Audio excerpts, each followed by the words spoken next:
महायुतीचे उमेदवार उज्ज्वल निकम यांच्या प्रचारादरम्यान ठाकरे गट आणि महायुतीचे कार्यकर्ते आमने-सामने आले।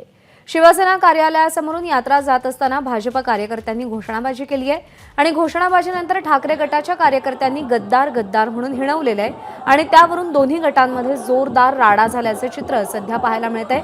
शिवसेना कार्यालयावरून रॅली जात होती त्यावेळी महायुतीचे आणि ठाकरे गटाचे कार्यकर्ते आमने-सामने आले आणि या दोन्ही कार्यकर्त्यांमध्ये प्रचंड राडा झाल्याचं पाहायला मिळालं।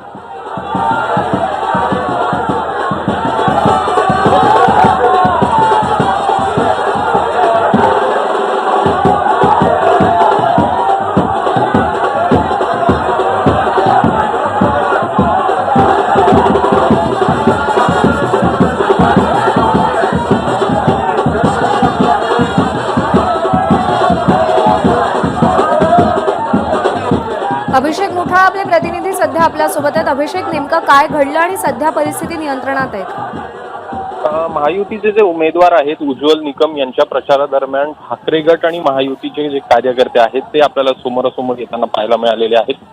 मोठा राडा जो आहे तो होताना दिसला। एकूणच शिवसेना कार्यालयासमोरून ही जेव्हा यात्रा जात होती तेव्हा भाजपच्या कार्यकर्त्यांकडनं घोषणाबाजी तिथं करण्यात आली आणि घोषणाबाजी झाल्यानंतर ठाकरे गट देखील आक्रमक झाल्याचं पाहायला मिळालं आणि त्यावेळी त्यांच्याकडनं देखील गद्दार गद्दार म्हणून अशा प्रकारे हिणवलं गेलं आणि त्यामुळे या दोन्ही गटामध्ये राडा झाल्याचं पाहायला मिळालेला आहे। खारदांडा हा जो परिसर आहे तिथं हा सगळा राडा झालेला आहे आणि सध्याला जी यात्रा आहे ती पुढे सरकली आहे।